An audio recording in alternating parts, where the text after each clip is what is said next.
अस्सलाम वालेकुम dear student, मैं हूं शराफत अफजल। आज एक नए प्रोग्राम के साथ आपके सामने हाज़िर खिदमत हूं।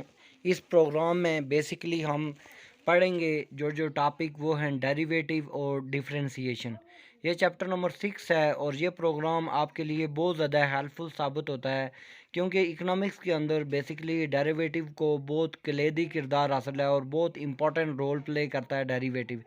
क्योंकि इसमें हम इकोनॉमिक्स में ज़्यादा स्लोप के बारे में डिस्कस करते हैं और रेट ऑफ चेंज के बारे में बहुत ज़्यादा डिस्कस होता है।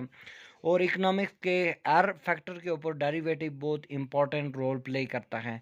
तो ये अल्फ़ा सी चियांग की बुक नंबर से लिया गया है और इसमें हम देखते हैं।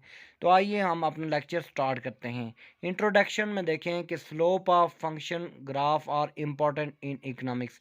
इकोनॉमिक्स के अंदर जो स्लोप्स हैं उनकी बहुत ज़्यादा इंपॉर्टेंस है। हर जगह पे स्लोप यूज़ होती है, डिमांड में, सप्लाई में।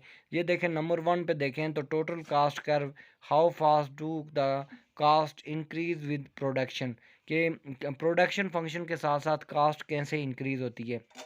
इसके अलावा डिमांड कर्व के बारे में जो मैंने आज पहले लेक्चर दे चुका हूँ माइक्रो इकोनॉमिक्स में, कि डिमांड कर्व की क्या क्या शेप्स होती हैं। फ्लैटर होती है, स्टीपर होती है, इलास्टिक होती है, इन इलास्टिक होती है, मोर इलास्टिक होती है, परफेक्ट इलास्टिक होती है। वहाँ पे भी ये डेरिवेटिव बहुत इंपॉर्टेंट रोल प्ले करते हैं।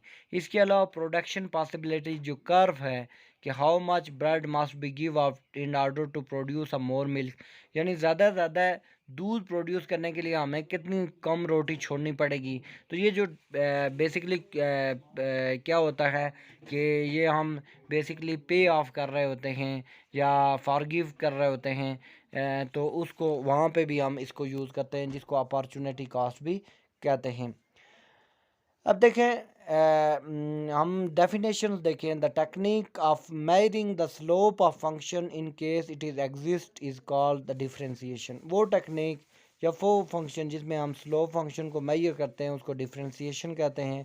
It is known as the differential calculus और जस्ट कैलकुलस। छोटा सा नोट लिखा हुआ है कि differential is about more than just measuring the slope, but at this stage the slope definition will just suffice. Objective क्या है कि learn how to calculate the slopes. तो बेसिकली डियर स्टूडेंट, इस स्लाइड्स में आपने देखा होगा कि हम बेसिकली डिफरेंशिएशन जो होती है टेक्निक, उसको हम कहते हैं कि जो टेक्निक जो है स्लोप को मेजर करने के लिए यूज़ हो, उसको हम डिफरेंशिएशन कहते हैं या डिफरेंशिएशन कहते हैं, डिफरेंशियल कैलकुलस कहते हैं या कैलकुलस भी कहते हैं। इसमें हम हमारा बेसिक ऑब्जेक्टिव क्या होता है कि हम कैसे स्लोप को कैलकुलेट करें। How how learn the slope and calculate the slope, कि हम कैसे स्लोप को कैलकुलेट कर सकते हैं और उसके लिए हमें क्या क्या फंडामेंटल मेजर्स चाहिए कि हम स्लोप को कैलकुलेट करें। अब देखें यहाँ पे हमारे पास है ये 6.2 में डिफरेंस कोटेशंस अवेलेबल्स हैं। तो यहाँ पे अगर हमारे पास देखें तो पॉजिटिव, फर्स्ट ग्राफ में पॉजिटिव स्लोप है और सेकंड ग्राफ में नेगेटिव स्लोप है। तो पहला ग्राफ हमें ये शो करता है कि ये y is equal to A X plus B और सेकंड जो है y is equal to C X plus D. तो यहाँ पे ए एक्स जो ए हमारे पास वो स्लोप है और वो पॉजिटिव स्लोप है। अब स्लोप कैसे मेजर होती है, देखें इनिशियली हमारे पास वाई नाट और फिर वाई वन जिस तरह है, और फिर एक्स नाट और एक्स वन हमारे पास गिवन है। एट हम पी पॉइंट पे देखें जहाँ पे हमारे पास हॉरिजेंटल जो एक्सिस पे, एक्स एक्सिस पे जो एक्स है वो एक्स नाट है और वाई वाई नाट है।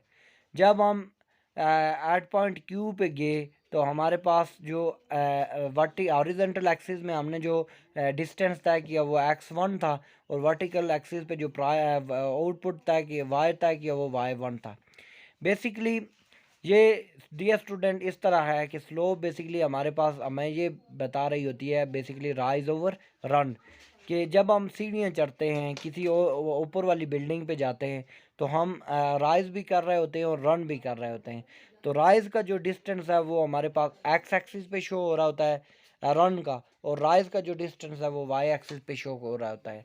तो ये बेसिकली हमें ये बताता है change in Y is equal to Y one minus Y naught, initial minus final.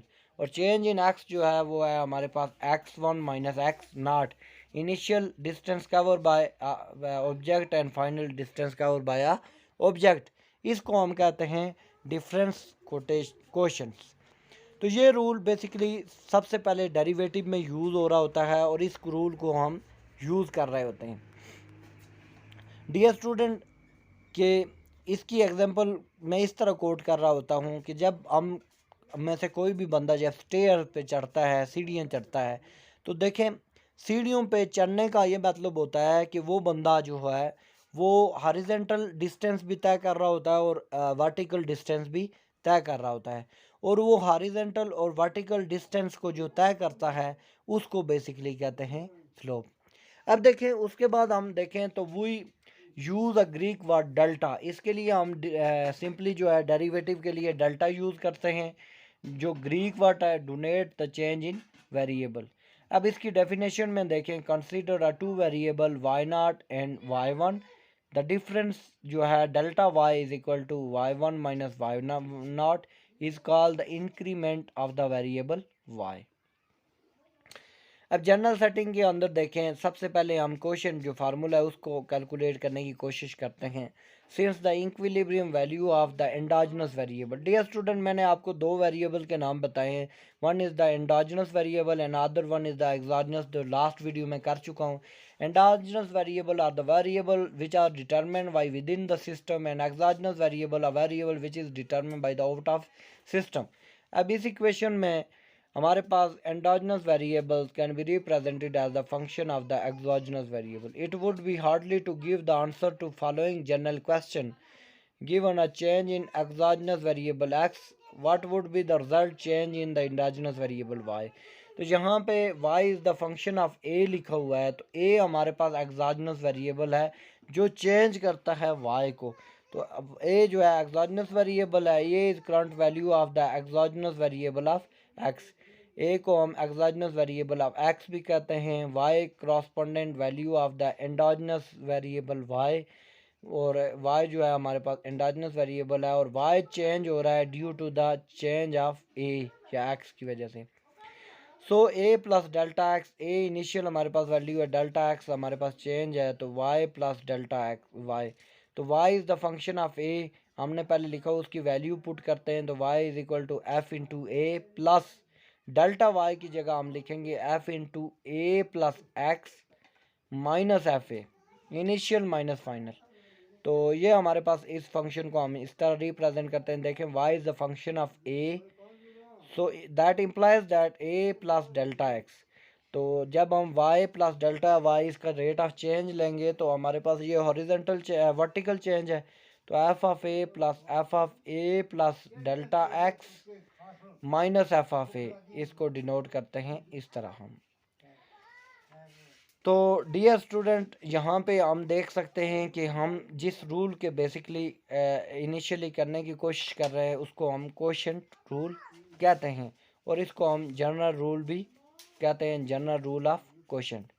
अब देखें यहाँ पे, अब हम अगर बात करें तो यहाँ पे हमारे पास ए plus delta x, that implies that y plus delta y is equal to the function of f of a plus f of a plus delta x minus f of a। यहाँ पे ये शो कर रहा है कि ये जो a plus delta x है, a disturbance to the exogenous variable, और y delta x the resulting change in the endogenous variable। y जो है हमारे पास endogenous variable है और x जो है वो exogenous variable है, उसमें जो चेंज आ रहा है उसको शो कर रहा है। तो f of a plus delta x जो है the new value of endogenous variable, इसको हम कह सकते हैं कि ये जो है ये न्यू वेरिएबल है, न्यू वैल्यू है एंडोजेनस वेरिएबल की। नो स्टूडेंट अगर हम देखें look at the other pictures, तो यहाँ पे देखें तो डिफरेंस क्वोशंट के तौर पे a change in initial value of x is equal to a, initial value a थी, by delta x resulting the corresponding change in the level of y by delta y। So y is the function of a को हम denote करते थे f of a से, तो delta y is equal to f of a plus delta x minus f of a। By definition हम देखें तो consider a function y is the function of x, a change in y per unit in change in x is called the difference question. जो x में change आता है और उसकी वजह से पर यूनिट चेंज y में जो आता है उसको हम क्वेश्चन कहते हैं। It is also computed as the following: delta y over delta x is equal to f is the function of a plus delta x minus f of a।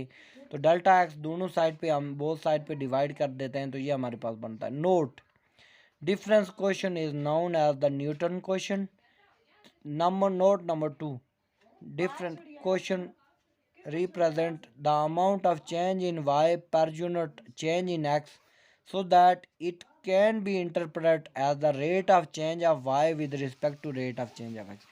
तो derivative basically dear student हम basically देख रहे होते हैं rate of change को, और ये variable का एक फिनोमिना है और हम बेसिकली वेरिएबल को कैलकुलेट करने की कोशिश कर रहे होते हैं। कांस्टेंट का डेरिवेटिव हमेशा ज़ीरो होता है, उसको कोई डेरिवेटिव नहीं होता है। इसकी एग्जांपल डियर स्टूडेंट मैं लोगों को दे रहा होता हूँ कि जब हम जाके क्लासरूम में बैठते हैं तो वहाँ पे हम देखते हैं कि क्लासरूम के अंदर जो है वो हमारे पास कैसे जो है वो इम्प्लाइज हो रहा होता है। तो वो देखें क्लासरूम के अंदर चेयर्स होती हैं। अगर चेयर्स को हम क्या करें कि तो चेयर्स के ऊपर जब स्टूडेंट जाके बैठते हैं तो वो चेयर जो होती हैं वो कांस्टेंट होती हैं और स्टूडेंट जो है पढ़ के चले जाते हैं वो variable. In the case of increase in X result in decrease in Y is called the definite. अब हम इनको अगर जनरल फॉर्म में हम कैलकुलेट करें डिफरेंशियल कोशेंट को, तो in the case of increase in x resulting in decrease in y and different question is negative. जो difference between the two questions उसको हम नेगेटिव से डिनोट करते हैं। अब हम डियर स्टूडेंट अगर नेक्स्ट देखें, इसको कैलकुलेट करें द डिफरेंस क्वेश्चन को, तो हमारे पास कंसीडर द फॉलोइंग फंक्शन, एक फंक्शन गिवन है y is the function of f of x which value is 3x² minus 4। Initial value of x is equal to a, पहली value क्या है a है। तो इनिशियल y नॉट हमारे पास क्या होगा, f ऑफ x की जगह 3a² माइनस 4। अगर इसका न्यू वैल्यू देखें change y naught plus delta y is equal to f of a plus delta x, तो उसकी जगह हम वैल्यू पुट करेंगे 3 into a plus delta x का स्क्वायर माइनस 4। अब जब हम ये कैलकुलेट कर चुके तो हमारे पास बेसिकली क्या आ गया है कि लास्ट में अगर हम देखें तो delta y over delta x, तो जब delta y over delta x की बात करते हैं तो उसकी वजह से जब हम इन दोनों इक्वेशन को, हमारे पास y naught plus delta Y is equal to function of f of a plus delta x is equal to 3 into a plus delta x का स्क्वायर माइनस 4। सो अब अगर हम इन दोनों इक्वेशंस को आपस में कंबाइन करें, delta Y is equal to y2 minus y1 over x2 minus x1 को, तो हमारे पास कुछ इस तरह होगा कि delta y over delta x is equal to 3 into a square plus delta x का होल का स्क्र माइनस 4 माइनस 3a का होल स्क्र प्लस 4। यानी हम क्या करेंगे कि y f of a plus delta x की जगह उसकी वैल्यू जो ऊपर 3a² माइनस 4 की वो पुट करेंगे और साथ 3a² माइनस 4 हम पुट कर लेंगे। तो जब हम इनको आपस में मल्टीप्लाई डिवाइड करेंगे तो 6a delta x plus 3 delta x का स्क्वायर आ जाएगा और डेल्टा एक्स। तो इनमें डेल्टा एक्स कॉमन है तो 6a प्लस 3 डेल्टा एक्स और नीचे डेल्टा एक्स उनसे कैंसिल हो जाएगा। तो हमारे पास जो फाइनल रिज़ल्ट आएगा वो हमारे पास आएगा 6a प्लस 3 डेल्टा एक्स। तो ये हमारे पास फाइनल रिज़ल्ट आ जाएगा और इस पे हम अगर लिमिट अप्लाई करेंगे delta x tend to zero, तो डेल्टा एक्स हमारे पास ज़ीरो हो जाएगा और वो हमारे पास आ जाएगा। अब देखें the slope of curved line. It is often too important to know exactly how steep a curve is. For a linear function we know that the slope is equal to single parameter p if the function is y is equal to p x plus q. तो यहाँ पे dear student आप देखें तो q हमारे पास intercept है और p हमारे पास स्लोप है और x और y हमारे पास वेरिएबल है। The precise value of the slope of any function is given by what will be it is called the derivative. तो स्मॉल चेंज इसको हम एफ प्राइम ए भी कह सकते हैं, is the slope of tangent to the curve f of x point is called the slope. तो इस point में देखें तो हमारे पास a1 और f of a1 is the function of f of a1, तो f of a1 is called the slope of tangent line of the graph function f of x is also a point at a1। तो ये जो हमारे पास curve है इस पे ये जो लाइन इसको टेंजेंट कर रही है a1 पे और एफ ऑफ a1 पे, basically this line is called the slope. और स्लोप बेसिकली क्या होती है, राइज ओवर रन, जो मैंने कहा है।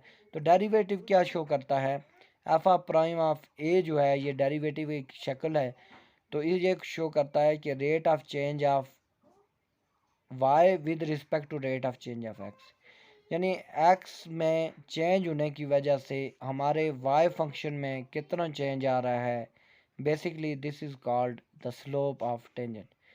यहाँ पे हम देखें इस ग्राफ में तो हमारे पास बेसिकली ये जो है ये हमारे पास शो हो रहा है क्या, कि ये कर्व है और कर्व के ऊपर हमारे पास बेसिकली शो हो रहा है। अब देखें difference between quotient and slope.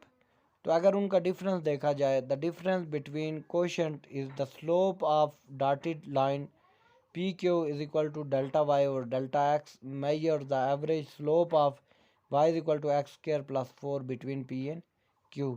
P और क्यू के दरमियान में देखें, पहले पी पे जो वेरिएबल की इनिशियल था वो एक्स नॉट था, फिर एक्स वन हुआ, इस तरह वाई नॉट और वाई वन, ये बेसिकली स्लोप को मेजर करता है उस इक्वेशन की। The average slope between the P and Q is same in figure along the function in different ways. तो डेफिनेशन क्या होगी, basically consider any two point P and Q on the curve, a line segment connecting the p and q is called the chord। ये p और q को अंदर से जो line जो कनेक्ट करती है उसको हम chord कहते हैं। the difference quotient is measure the slope of chord connecting the p and q।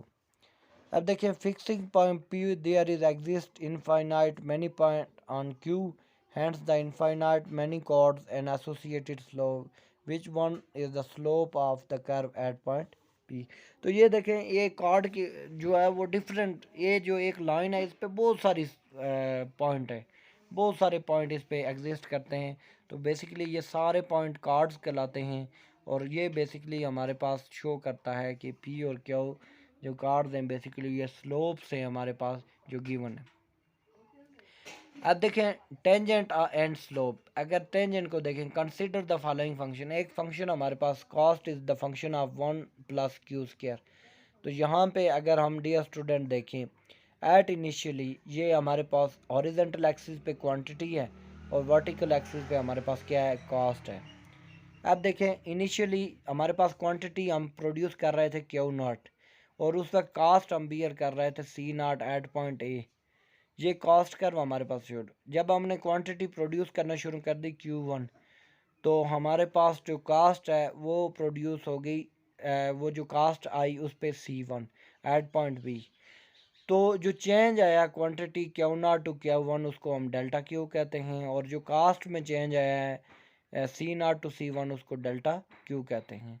जब हम ए और बी पॉइंट को आपस में मिलाते हैं with red line, a straight line passing through the a and b को, तो यहाँ पे एक एंगल बनता है 45 डिग्री का। It cross the horizontal axis at angle alpha way whose tangent equal to, यानी स्लोप हमारे पास क्या होती है, बेसिकली यही समझाने की कोशिश कर रहा है यहाँ पे कि C1 minus c naught initial cost minus final cost Q1 minus q naught, जो प्रेजेंट जो क्वांटिटी है माइनस इनिशियल क्वांटिटी।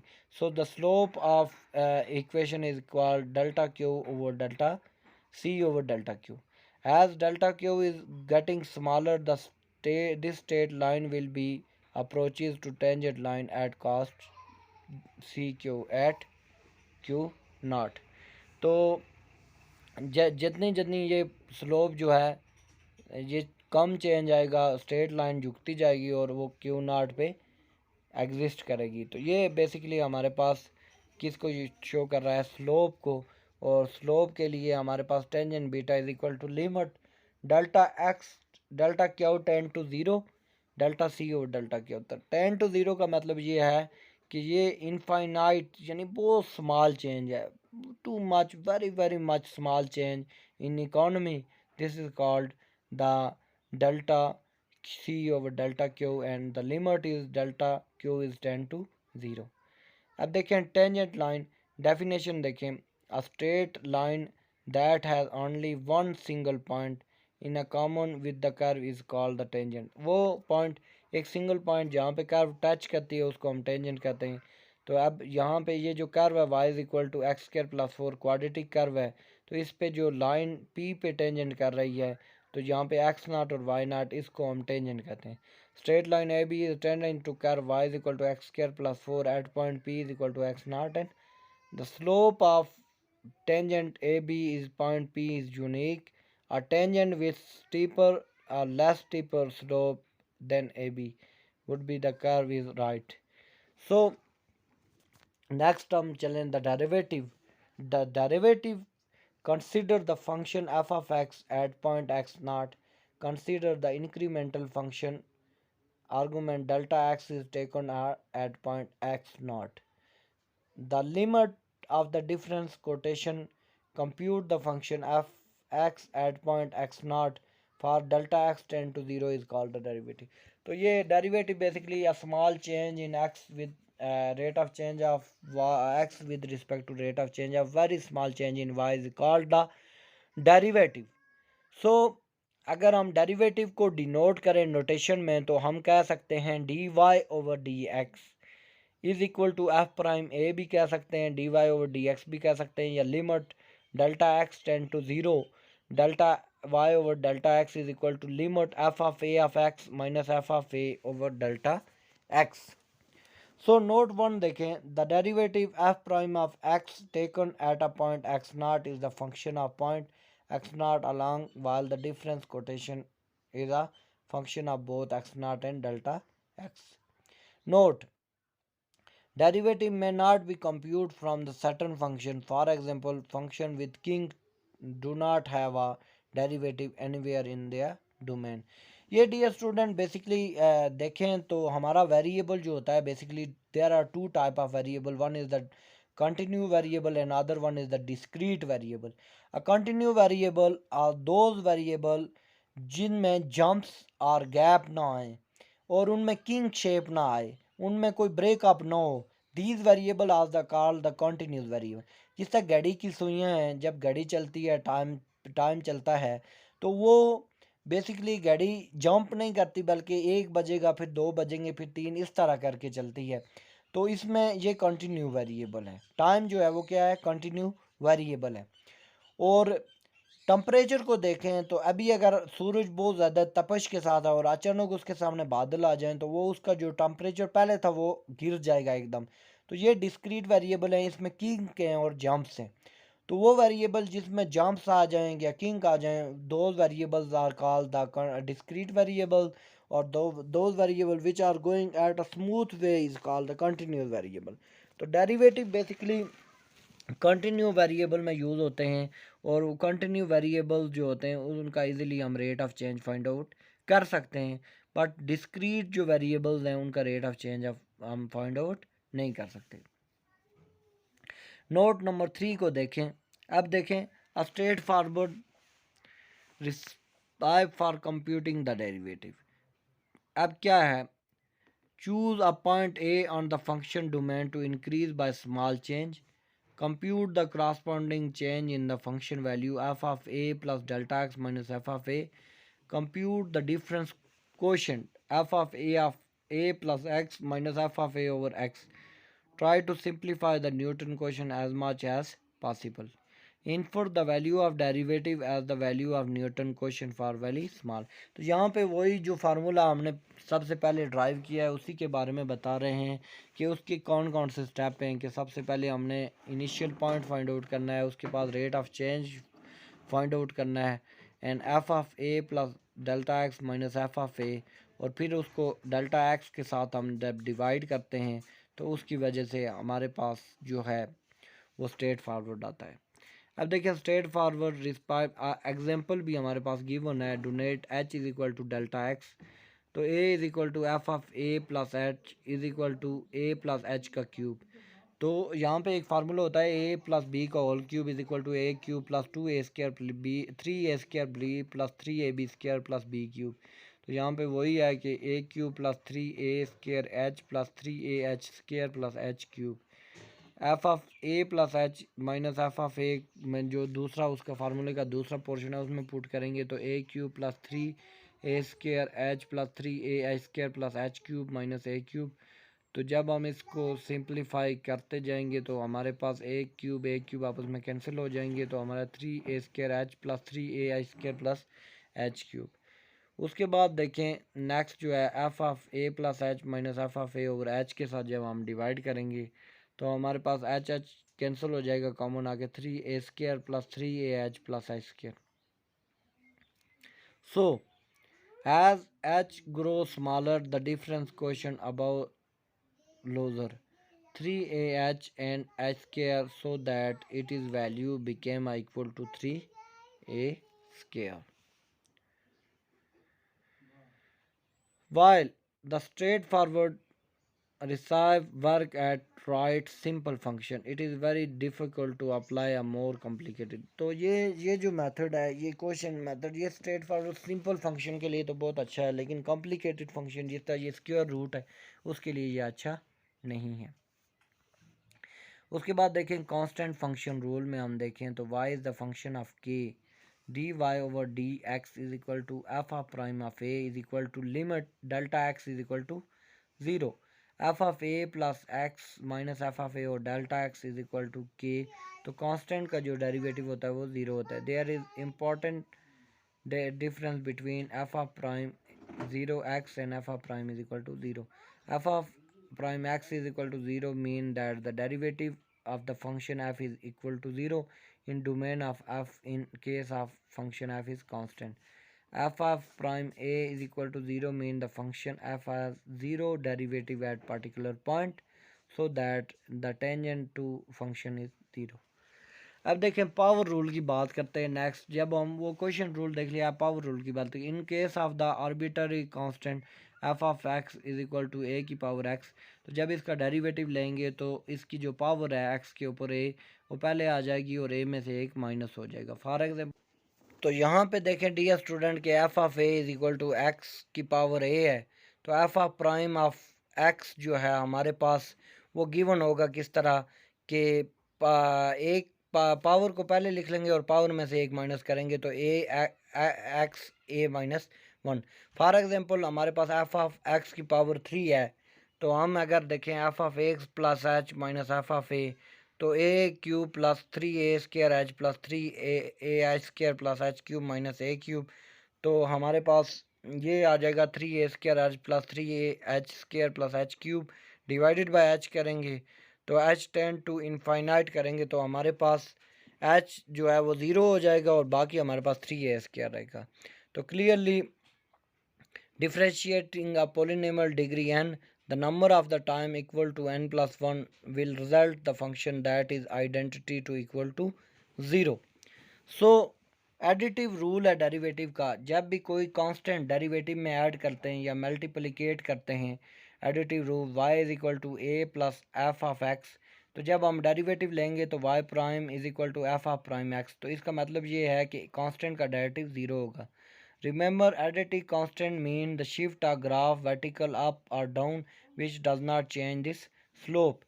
तो जो कांस्टेंट का डेरिवेटिव वो हमारे पास किसके इक्वल होगा, 0 के इक्वल होगा, क्योंकि ये एडिटेटिव रूल है डेरिवेटिव का। तो जब भी डेरिवेटिव के अंदर कोई भी चीज़ कांस्टेंट आएगी डियर स्टूडेंट तो वो उसका डेरिवेटिव। अब मल्टीप्लिकेटिव का रूल देखें कि जब भी y is equal to a f of x, जब भी कोई कांस्टेंट जब फंक्शन के साथ मल्टीप्लाई हो रहा है तो जब उसका डेरिवेटिव लेंगे y prime is equal to a f of prime x, तो वो जो कांस्टेंट होगा वो उसके साथ मल्टीप्लाई हो जाएगा, बल्कि वो चेंज नहीं होगा बल्कि उसके साथ मल्टीप्लाई हो जाएगा। Suppose sum product and question rule. Suppose we know that how the differentiate each one of the two function f of x and g of x. How we can differentiate say f of x multiply by g of x. पहले हम summation rule देखते हैं, d y over d of f of x plus minus g of x. तो हम F of x का अलग से derivative लेंगे plus minus g of x का अलग। Note that no on we will not indicate as specific point x naught at which the derivative is taken unless really need. That's why we are going to write f prime x or f prime x naught. Product rule क्या है कि जब दो term आपस में multiply हो रहे हों, उनसे कि एफ ऑफ एक्स है और जी ऑफ एक्स है, तो जब हम इनका प्रोडक्ट लेते हैं तो एफ जी ऑफ एक्स को छोड़ के हम एफ ऑफ प्राइम एक्स लेते हैं plus f of prime x को लेके जी ऑफ एक्स, यानी एफ ऑफ प्राइम एक्स का डायरेक्टिव लेते हैं, जी ऑफ एक्स को छोड़ देते हैं, और जी ऑफ एक्स को का डायरेक्टिव लेते हैं तो एफ ऑफ एक्स का छोड़ देते हैं। क्वेश्चन रूल देखें कि D over d of x, F of x और जी ऑफ एक्स हमारे पास दो वेरिएबल हैं। जब इनका क्वेश्चन रूल लेंगे तो हम क्या करेंगे कि जी ऑफ एक्स नीचे वाले का स्क्वायर ले लेंगे, नीचे वाले जी ऑफ एक्स को छोड़ के हम डायरेक्टिव लेंगे एफ ऑफ एक्स का, माइनस एफ ऑफ एक्स को छोड़ के डायरेक्टिव लेंगे जी ऑफ एक्स का। This rule is called the quotient rule. Dear candidate, ये आपको आई होप कि ये चीज़ समझ आ गई होगी कि प्रोडक्ट रूल अगर हम लेते हैं और क्वोशिएंट रूल किस तरह लेते हैं। Some difference rules d over d of f of x plus minus g of x is equal to f of prime of x plus minus g of prime f. This rule is extended to any number of the sum functions. तो हम इसको large function पे use कर सकते हैं। नीचे एक example दी हुई है डियर स्टूडेंट, लेकिन D over d of x 7x की power 4 plus 2x cube minus 3x plus 37। तो जब हम इसका डायरेक्टिव लेंगे उस पहले में पावर रूल लगेगा, 4 पहले आ जाएगा और 4 में से एक माइनस करेंगे x में, तो 7 मल्टीप्लाई बाई 4 28x की पावर 3 प्लस 3 पहले आ जाएगा और 3 में से एक माइनस होगा x में, तो 3 2 ज़ार 6 x स्क्वायर माइनस 3x की पावर 1 है तो 1 पहले आ जाएगा और 1 में से 1 माइनस करेंगे तो किसी चीज़ की पावर माइनस 0 हो तो वो 1 के इक्वल होती है, -3 आ जाएगा। यहाँ पे एक बात जो है ये येलो शो हो रहा है 37, तो 37 एक कांस्टेंट नंबर है जिसका डेरिवेटिव नहीं होता है। The constant in this equation drop out because when we differentiate the function is 0, तो कांस्टेंट का डेरिवेटिव नहीं होता है। अब देखें जो प्रोडक्ट रूल है हमारा बेसिकली वो आखिर वहाँ से हुआ है, वही जो हमारे पास पहले क्वोशिएंट का रूल था कि देखें d over d f x, तो f of x g of x is equal to f of prime x g of x plus f of x g of prime x. By definition the derivative d over d of f of x g of x is equal to limit delta x tend to 0।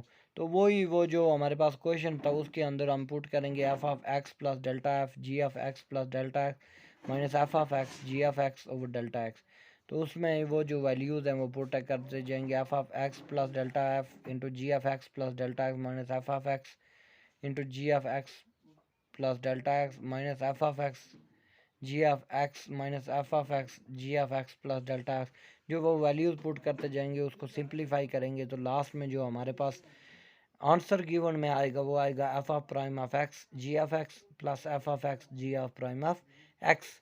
तो ये basically product rule है, इसको prove किया गया है। अगर आपने prove करना चाहें तो कर सकते हैं, लेकिन ये आपके लिए नेसेसिटी नहीं है, आपने सिर्फ इस रूल को याद रखना है।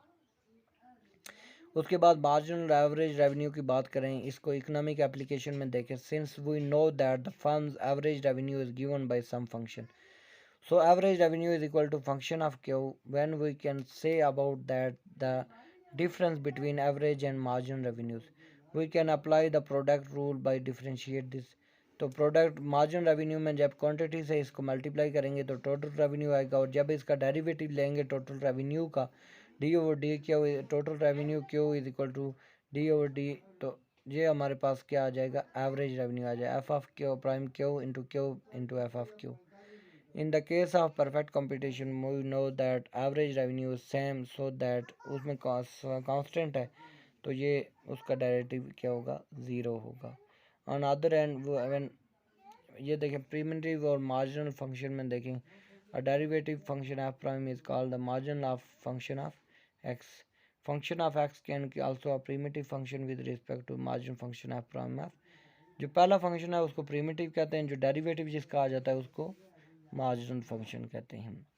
Consider the demand is equal to P is a function of Q, where P is the price and Q is the quantity. So the revenue is equal to price multiplied by the revenue function. R is primitive function with respect to margin revenue. तो ये हमारे पास ये आपके लिए जो है ये क्वेश्चन रूल जो है वो भी प्रूव हुआ है. This is not necessary for you. तो हम एक एग्जांपल कर लेते हैं और उसके बाद consider the derivative function of the following. Z is the function of ax square plus b over cx. Identify, पहले हम इसको आइडेंटिफाई करते हैं कि इसमें कौन सा रूल लगेगा. तो here is use we rule the question rule. तो अब देखें f of x a x square plus b है और g of x c x है. तो मैंने आपको बताया क्वेश्चन रूल में नीचे वाले का स्क्वायर लेते हैं सी स्क्वायर एक्स स्क्वायर. तो यानी जी ऑफ एक्स को छोड़ के हम डेरिवेटिव लेते हैं ऊपर वाले का 2ax प्लस सी एक्स. 2ax ऊपर वाले का डायरेक्टिव आ जाएगा a इंटू 2 पहले आ जाएगा x में 2 में से एक माइनस करेंगे b तो 0 हो जाएगा multiply by c x minus a x square plus b into c. तो जब हम इसको सिंप्लीफाई करेंगे मल्टीप्लाई करके तो हमारे पास जो आंसर आएगा at last a x square minus b f और c x square. Note that at x is equal to 0 the primitive. अगर x 0 हो जाए तो ये ना प्रीमिटिव रहेगा और ना मार्जिनल, क्योंकि x की जगह जब 0 पुट करेंगे तो नीचे डिनोमिनेटर में 0 हो जाएगा तो ऊपर वाली सारी टर्म इनफाइनाइट हो जाएगी. तो डियर स्टूडेंट, इनफाइनाइट का मतलब होता है कि नथिंग, कोई भी चीज़ नहीं है. इनफाइनाइट जो है there is nothing in the solution. So ये हमारे पास एक एग्जांपल थी क्वेश्चन रूल की जो आपके साथ हमने ब्रीफली डिस्कस करी. तो हमारे पास जो है इस तरह हमारे पास चेन रूल है. तो ये आई होप कि ये वीडियो आपको बहुत अच्छी लगी होगी और बड़ी इन्फॉर्मेटिव वीडियो थी. और अगेन अगर आपको कोई इसमें कोई क्वेश्चन हो, कोई किसी किस्म का कोई डाउट हो, you can ask me. Thank you so much for listening my video. Okay.